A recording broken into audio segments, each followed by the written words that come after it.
Hi everyone, welcome back to yet another video. And in today's video, first of all, congratulations, we are finally done with the Bohr model of atom.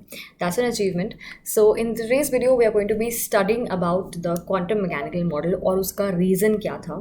ठीक है, मतलब उसके आने का reason क्या था, why was it required. ठीक है, अभी तक बोहर पढ़ रहे थे तो वो सही तो था. Why did people need to find out another complete model, इतनी साइंस करने की ज़रूरत क्या थी, राइट. सो उस ज़रूरत के बारे में आज हम पढ़ेंगे.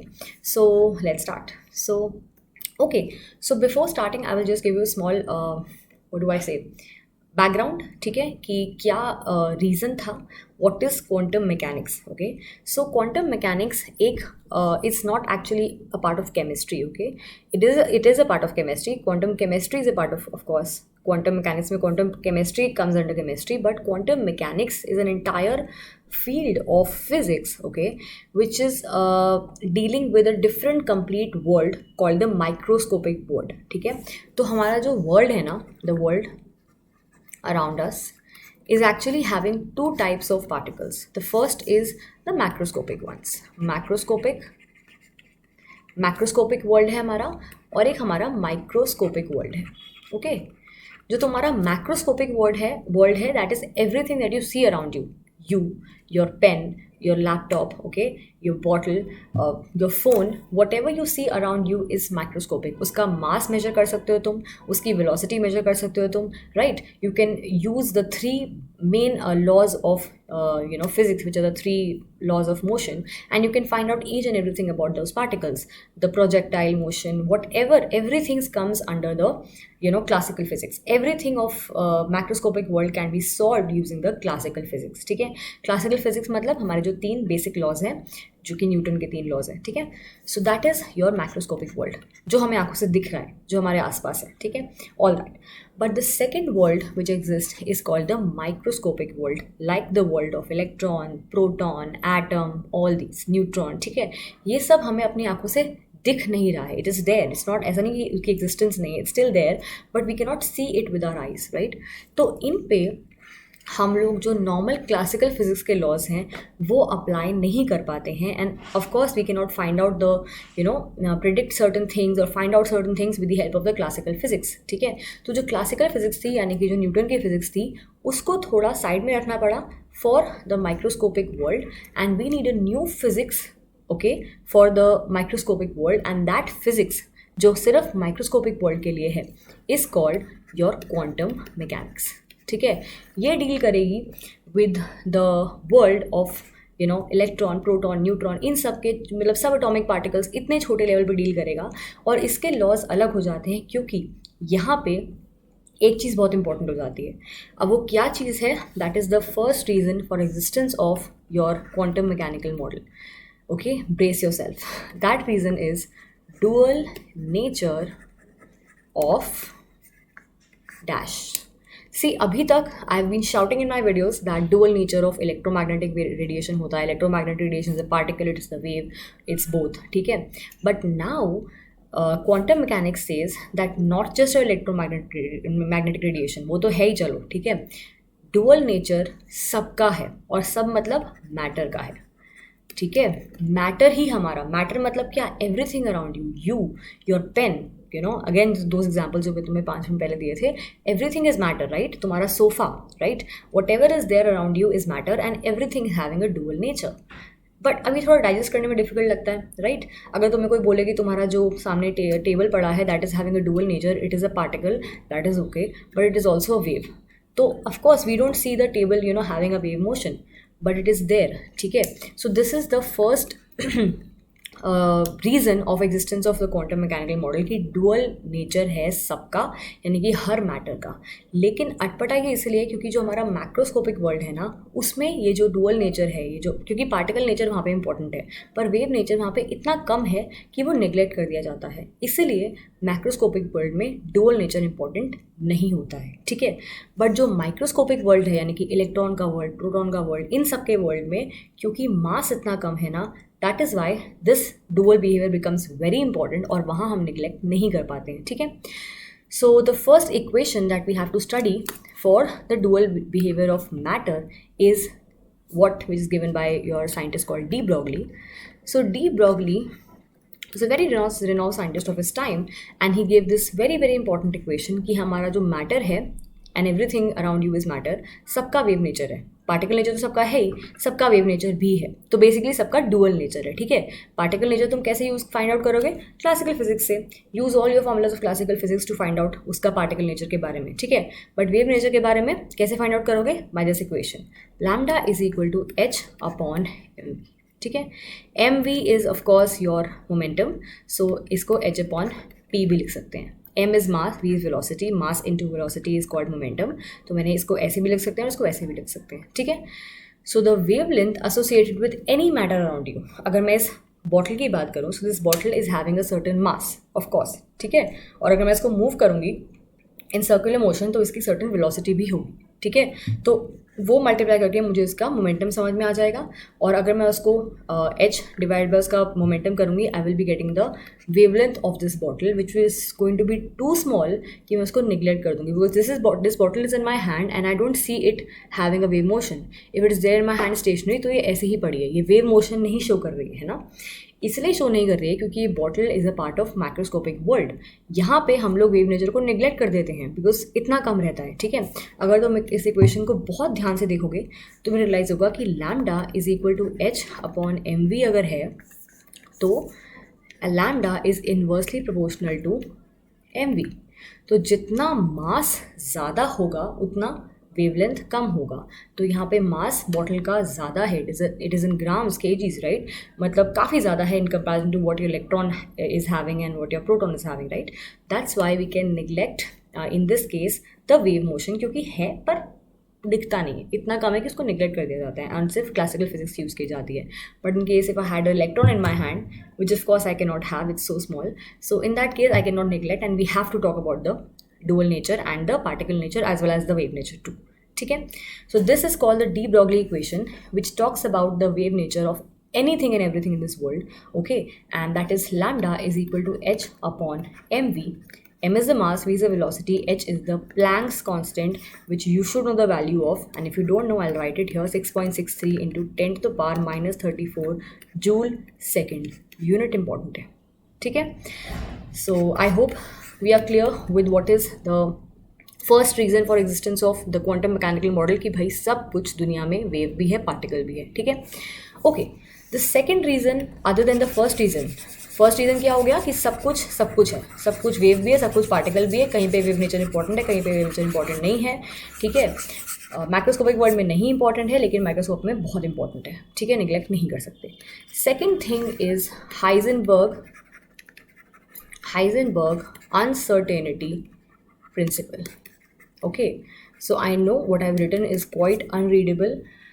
Although I'm not a doctor, but my handwriting is like one. So I am writing Heisenberg uncertainty principle. Okay, so Heisenberg again was a very renowned scientist of his time, and he gave a law. He said that whenever we talk about subatomic particles, see तुम NCERT पढ़ोगे तो तुम्हें हर जगह देखने को मिलेगा Heisenberg was talking about electrons.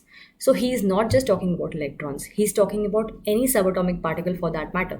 जब तुम आगे जाके, अगर तुम आगे जाते हो तो गॉड फॉरबिड जाओ, ओके. अगर तुम आगे जाके क्वांटम मैकेनिक्स पढ़ते हो in detail, you will understand Heisenberg was not only talking about electrons, okay, he was talking about any subatomic particle. Also he was not only talking about I am going to talking about position and velocity, but he was talking about any parameter. ठीक है, but of course मैं उतना आगे नहीं जा रही हूँ अभी. I will just teach whatever is there in NCERT, but ये बताना इंपॉर्टेंट था. ठीक है, so Heisenberg uncertainty principle says कि अगर हम किसी भी इलेक्ट्रॉन की बात करते हैं तो इलेक्ट्रॉन के बारे में हम उसकी दो चीज़ें एक तो वो कहाँ है, ठीक है, उसका पोजीशन.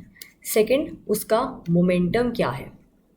और मोमेंटम मैंने अभी ऊपर बताया क्या होता है, m इंटू वी होता है, यानी कि उसका मास और उसका वेलोसिटी. अब देखो इलेक्ट्रॉन का मास पूरी दुनिया को पता होता है. ठीक है, नहीं पता तो पता होना चाहिए यार, क्यों नहीं पता तुम्हें. 9.1 × 10⁻³ kg होता है, याद रखना. ठीक है, this is the mass of electron. तो मास तो चलो पता है हमें, कोई बात नहीं. सो अगर हम किसी इलेक्ट्रॉन के बारे में बात करते हैं तो इलेक्ट्रॉन का पोजीशन कि वो कहाँ पे है, और सेकंड उसका मोमेंटम कि उसका मोमेंटम कितना है. अब मोमेंटम में से मास निकाल दो क्योंकि मास तो पता है, तो हम वेलोसिटी की बात करते हैं. ठीक है, तो इलेक्ट्रॉन का पोजीशन और इलेक्ट्रॉन की वेलोसिटी को एक साथ एक्यूरेटली फाइंड आउट करना इम्पॉसिबल. ठीक है, this is the Heisenberg uncertainty principal telling us कि अगर तुम लोग एक इलेक्ट्रॉन के बारे में बात करना चाहो तो या तो तुम उसका पोजीशन निकाल लो या तो तुम उसका मोमेंटम निकाल लो, दोनों नहीं कर सकते, ठीक है। और दोनों कर भी लोगे अगर तो दोनों एक्यूरेटली नहीं कर सकते, गलती ज़रूर आएगी, ठीक है। एंड दैट गलती is called uncertainty.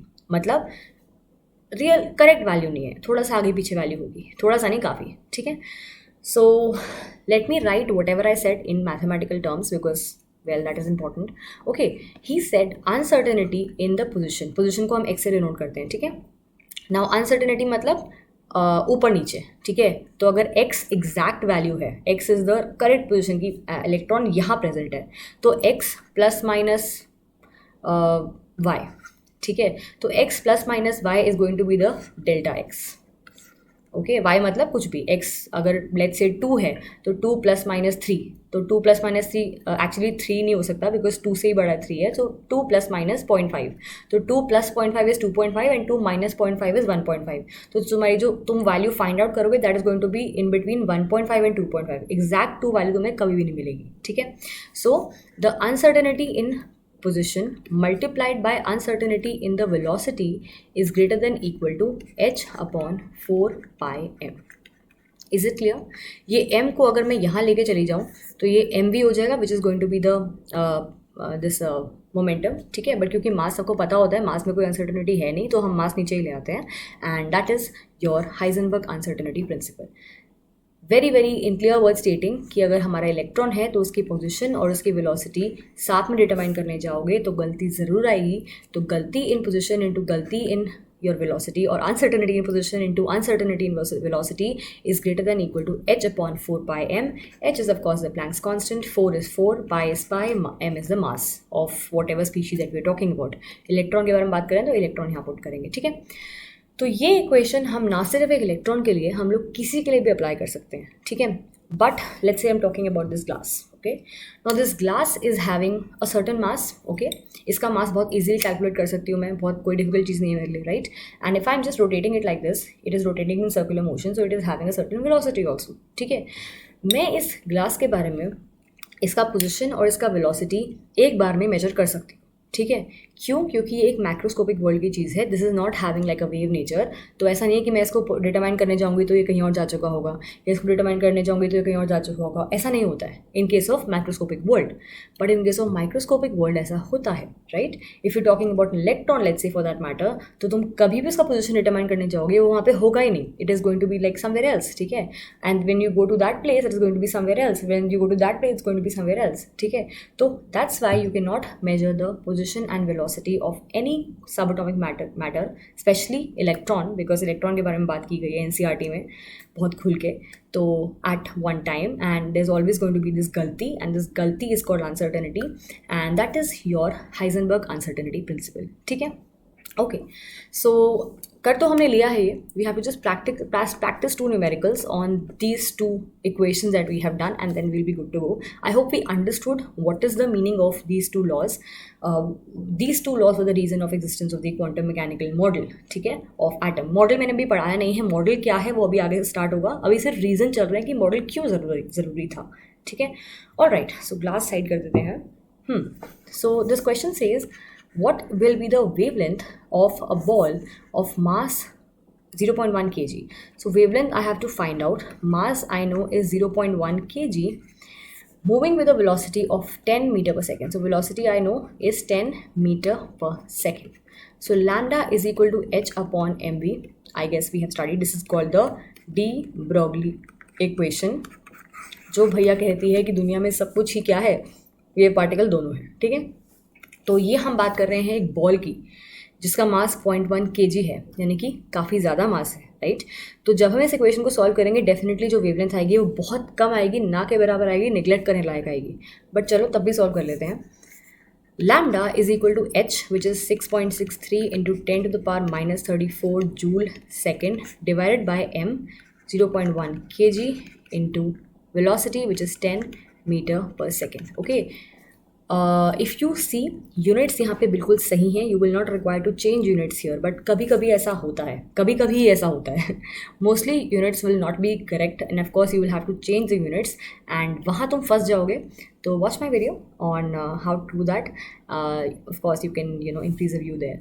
So if you solve this, you will be getting the wavelength which is going to be very very small, 10 to the minus something. I think बहुत ही कम वैल्यू आएगी, कोई minus, it will be in the range of, I don't even know the range, but it is going to be very very less and 30s में ही आएगी around, ठीक है, -31 नहीं, मतलब -30s में ही कुछ आएगी, which is going to be a very less value and the answer will be in metres of course, क्योंकि मीटर्स में चल रहा है यहाँ पे, है ना. So the wavelength is going to be very very less, which of course says की वेवलेंथ तो है पर इतनी कम है कि निगलेक्ट कर दो, क्योंकि हम मैक्रोस्कोपिक वर्ल्ड के बारे में बात कर रहे हैं ना. यहीं अगर इलेक्ट्रॉन होता बॉल की जगह पे तो वेवलेंथ काफ़ी ज़्यादा आती, मतलब 10 to the -30s में नहीं आती, वेवलेंथ काफ़ी मेजरेबल क्वांटिटीज़ में होती, तो हम लोग उसकी वेवलेंथ को ऐसे निगलेक्ट नहीं कर सकते, ठीक है. Okay, so this was about the de Broglie equation. Okay, second one is about your Heisenberg uncertainty principle. Okay, a golf ball having a mass 40 grams. Again, we are talking about a ball. ठीक है. So as I said, जो तुम्हारा Heisenberg principal है या फिर de Broglie है, it is not just about electrons और any subatomic particle for that matter. You can use it anywhere. तुमने अभी दोनों क्वेश्चंस में हमने मैक्रोस्कोपिक वर्ल्ड के लिए यूज़ किया है, वहाँ पे भी बॉल, यहाँ पे भी बॉल है ना. तो हम लोग यूज़ करके सिर्फ फाइंड आउट करेंगे कि जो आंसर है वो बहुत इतना कम आ रहा है कि हम लोग उसको हम ये रियलाइज़ करेंगे कि क्यों ये दोनों लॉज सिर्फ माइक्रोस्कोपिक वर्ल्ड में इंपॉर्टेंट है, मैक्रो में इतने इंपॉर्टेंट नहीं है, ठीक है. अ golf ball having a mass of 40 grams has a speed यानी कि velocity here is 45 meter per second if the speed can be measured within accuracy of 2%. Okay, speed is कितना है 40 grams and speed is 45 within the accuracy of 2%. यानी कि speed जो है it is going to be measured within the accuracy of 2. इसका मतलब क्या हुआ, स्पीड में 2% की गलती आ सकती है, राइट. अब इसको फटाफट से फाइंड आउट कर सकते हैं. स्पीड इज़ 45 यानी कि ये एग्जैक्ट स्पीड है, मतलब एग्जैक्ट वैल्यू, राइट, जो कि मुझे पता है.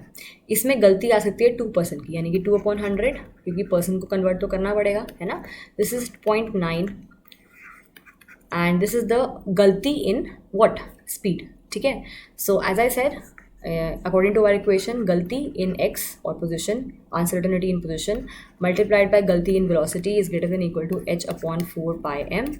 I know the value of galti in velocity or uncertainty in velocity, so I have to find out this. So it's very very simple linear equation. Delta x into 0.9 is greater than equal to h/4 pi m. Mass मुझे इस question में mentioned है, but now it is in grams. You have to convert it to kgs because otherwise गलत हो जाएगा, ठीक है. Mass is there, pi's we know what is pi, 4 we know what is 4 and h is the Planck's constant. Solve करो, you will be getting the answer for delta x which is uncertainty in position. Clear? So in this video, if I conclude this video, I will just say that this video basically talks about what are the reasons हमें क्यों ज़रूरत पड़ी, if at all we needed a quantum mechanical model Bohr के बाद, ठीक है. तो क्या रीज़न थी, क्या रीजंस थे जिसकी वजह से हमें बोहर को बोलना पड़ा कि sorry Bohr, we need another model. Okay, so this is about this.